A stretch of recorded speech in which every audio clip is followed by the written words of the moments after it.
his contract year. Let's bring in our friend Derek, star host of NYY recaps. You can catch post game recaps with Derek all the time, member of the FT fam behind the scenes. And sometimes when we need him right now, especially, we really need you right now for it's not Yankee therapy, actually. It's really the opposite. So, is there jubilation right now for you and the Yankee fans that you are witnessing on social media? Well, I think the best word to describe it right now is anxiety, maybe a little angst. I think Yankees fans want to get this in the rear view mirror so that immediately we can turn our attention to Yamamoto. It's clear that the Yankees need a left-handed bat. Verdugo's a nice pickup, but Juan Soto really gives you that, young, in his prime, power and contact lefty that the Yankees really haven't had since Cano. I think they were counting on Rizzo to be that guy, but he's had some issues. And Soto is just going to change the entire feeling around the ball club. But until it happens, as Kratz was saying with the Cliff Lee trade several years ago, one little injury, one bad medical report, one shadow on an MRI can change this whole thing. You need to see the press release to feel it. Yeah. Until I see it from Jack Curry or Jeff Passan or Ken Rosenthal, our buddy, I just don't trust it. And the reason, really, honestly, I'm a very superstitious person. The reason it hasn't happened is because we're all sitting here staring at our feed, waiting for it to happen. A watched pot never boils, right? I remember in 2004 when the A-Rod trade broke. I was in college. I was helping my friend move a couch, literally carrying a couch, when the announcement came over ESPN News, which used to play in the background all the time. Now you never see it anywhere. But when it came over the airwaves, A-Rod is going to be Bronx bound. My soul left my body for a moment. I lost all strength in my arms, kind of like Kratz, and I dropped the couch right on my foot, right on my left big toe. I shattered my left toenail. I was a combination of immense pain and immense euphoria at the same time, hopping around. Let's go.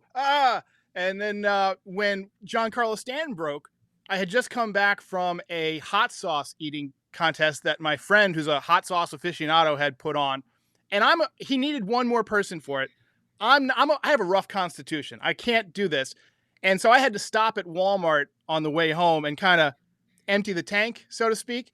And I was stuck in the bathroom for like 30 minutes when the Stanton news broke. My buddy texted me and I'm sitting here reading all this stuff. So as we're sitting here waiting for it, it's not going to happen. When everyone finally loses energy because we were staying up last night waiting for this to happen, and everybody kind of says, all right, I'm going to go to bed. We'll check in the morning.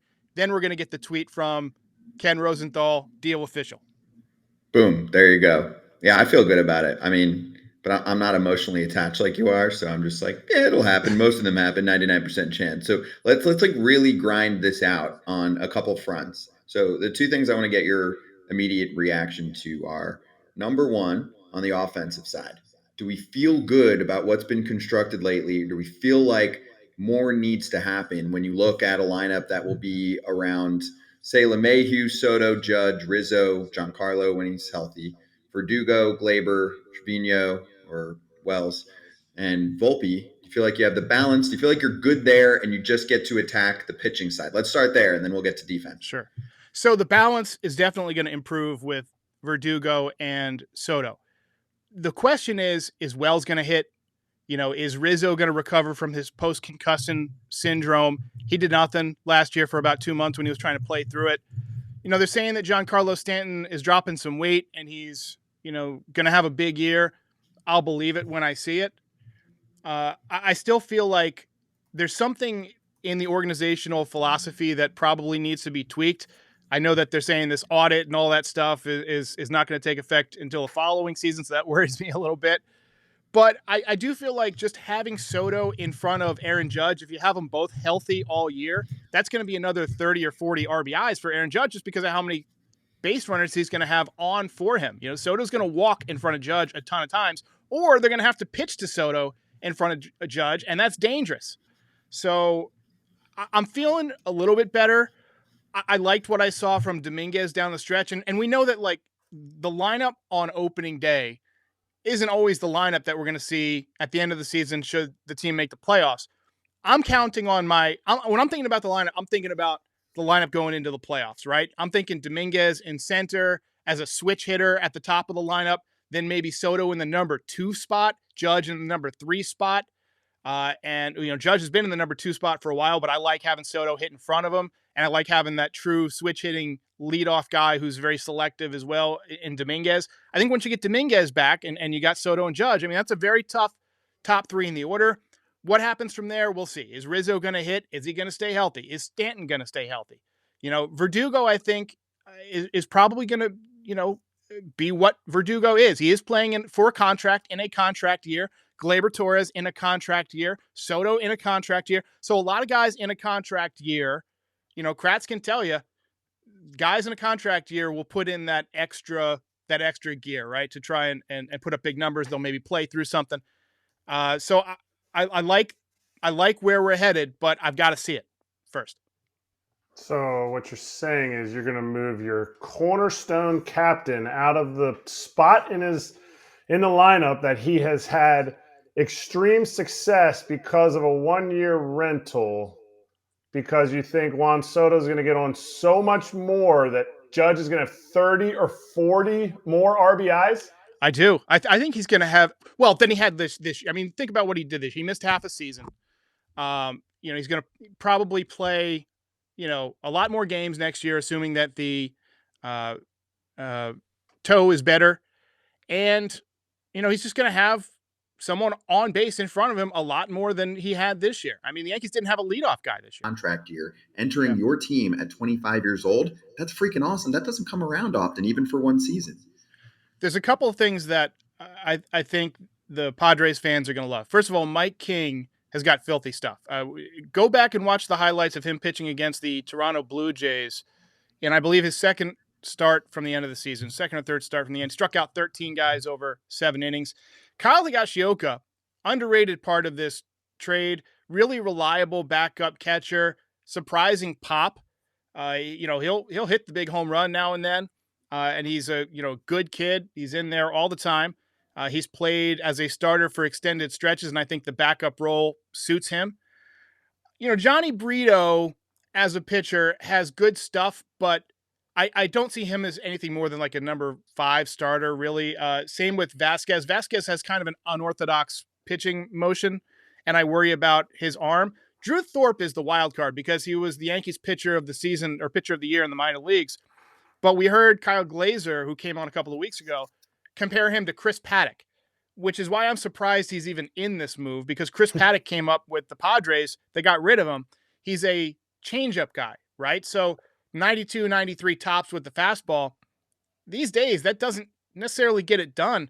You want to go back to Yankees who basically have relied on the changeup without a strong fastball to go with it. You look at guys like Edward Ramirez from, kind of that 2005 to 2010 period, came up as a lights out relief pitcher. And then once the league figured out he didn't have a fastball, they just laid off the changeup. So Thorpe, I think, has got to get a little bit extra on that fastball to really fulfill his potential. But the secondary stuff is there. So I think the Padres are getting a nice haul if indeed this does go through. I'm looking at some comments right now too. I mean, we're all over the place, which are always enjoyable. Like Julian just said, what's on Soto's mind? If he doesn't accept a contract anywhere, he's going to end up like Puig.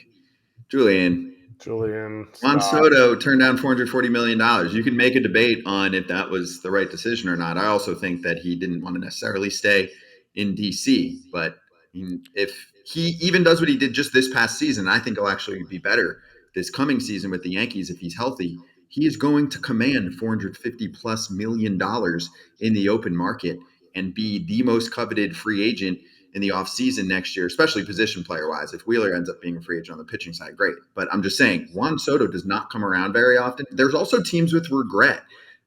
Even teams like the Yankees. This is a chance for them to make up for things years back when Brian Cashman said, "Nah, we're good. We have too many outfielders. We don't want Bryce Harper."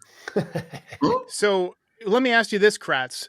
Do you think there's a possibility Soto's power could actually go down at Yankee Stadium? If you look at his spray chart, he hits a lot of home runs to left field that are like maybe 390, 395. Those are outs at Yankee Stadium. And you said it the other day, those guys who are pull hitters, that's not necessarily a great swing. So Soto, his best valuable might his best, I guess, way to impact the Yankees might be to kind of adjust back into more of that hit tool rather than the power tool. Go back to hitting more line drives. Maybe a little lower launch angle, a lot more doubles to left field rather than hitting the ball out of the ballpark to left. His swing, he has enough juice to go to left, yes. But his swing, you saw it actually in Home Run Derby 2021. At the end of the home run derby, he was just trying to pull everything, and it was ground ball, ground ball. At the end of the home run derby, he started hitting the ball to left center. He went left center, left center, left. And if some of them weren't going out, he didn't end up winning the home run derby. This is a tough way to win a home run derby if you're going oppo taco the whole time. But that swing right there, if you're watching, is Juan Soto's swing, because it's an extreme version of what DJ LeMahieu does. He takes fastballs to left center, which he's not going to get a lot of fastballs. That's just the reality of the situation. He has the least chase of any major league hitter besides Max Muncy on fastballs out of the zone. And he's going to take a breaking ball, and that's the ball he's going to pull. So what it essentially eliminates is you have to throw a strike to Juan Soto because his chase rate is so low that you have to be able to throw a strike. Now, you throw a strike on a fastball, he is the highest impact. I think the stat is barrel. I think it's a barrel impact. I forget what it is, but he hits the ball the hardest against a fastball of any hitter in the game. That's why I couldn't believe Josh Hader threw him a fastball in the 2019 wild card game that Trent Grisham ironically booted coming in on. I say that to say this. You can get him out by throwing him breaking balls in the zone. It sounds silly, but what did I just say you do with a breaking ball in the zone? You pull it. Now all of a sudden the right field porch comes into play.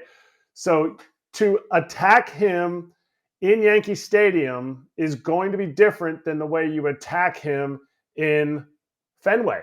Because now all of a sudden in Fenway, he's banging balls off of the monster. He's getting doubles in the gap. He may be able to put the ball over the fence in Fenway. So to me, you throw more breaking balls when you face him in Fenway, because I want to see him hit the ball out to right field, right center, because he's not going to pull the ball down the line. Go look up all his home runs. Majority of his home runs are in that power gap to gap.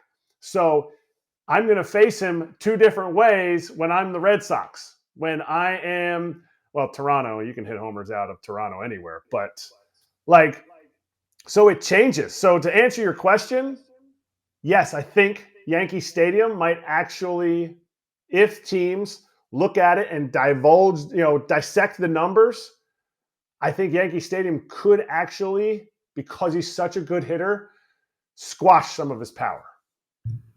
I think it'll be interesting to see what happens with the patience in the lineup. Judge is already the most patient hitter in the American League. Soto, obviously, the most patient hitter in the National League. And you got Dominguez was the most patient hitter in the minor leagues.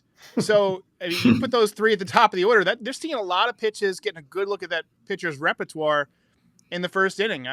I do like that kind of grinded out approach. But then again, you worry about bullpens these days. Everybody comes out throwing 100 plus. So who knows? I think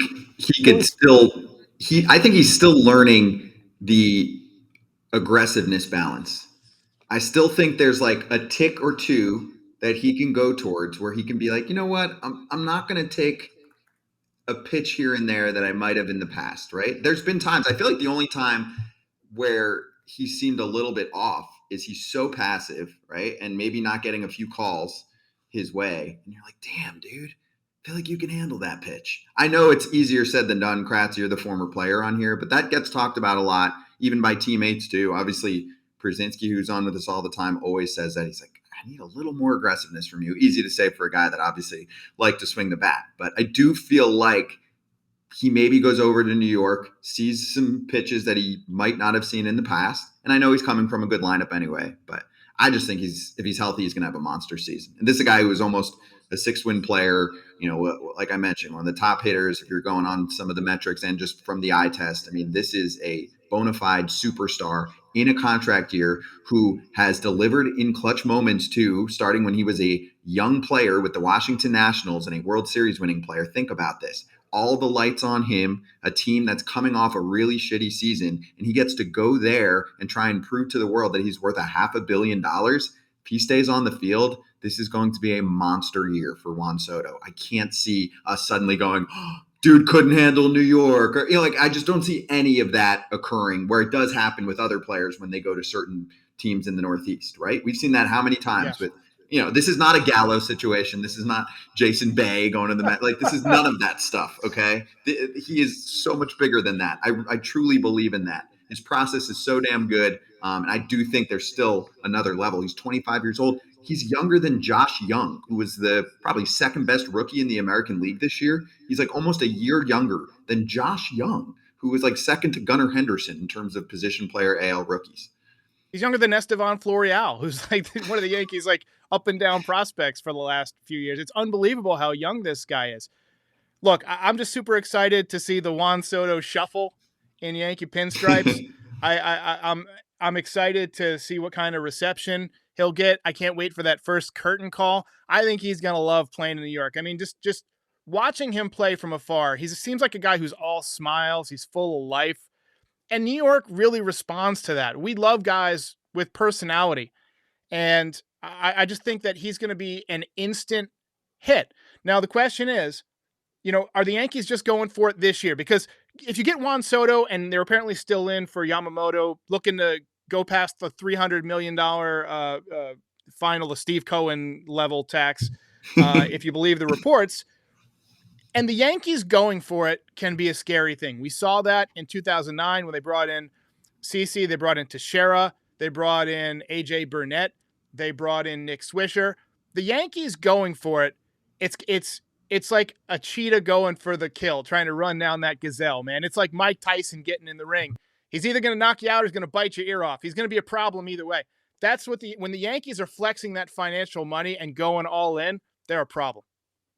You're right. Go ahead, Kratz. Oh, no, I was just going to say, I was just doing some checking in on what Scott Boras just said. Juan Soto's age right now is the age that Aaron Judge was his rookie year. Yeah.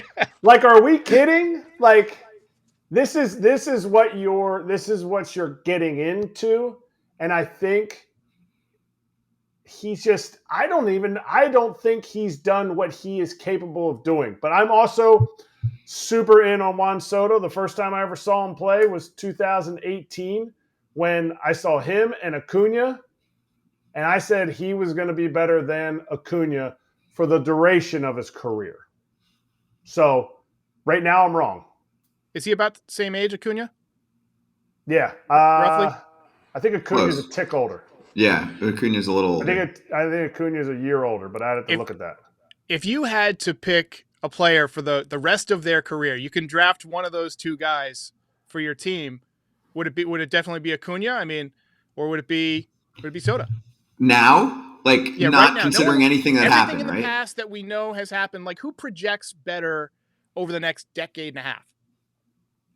For the next 15 years, I take Juan Soto.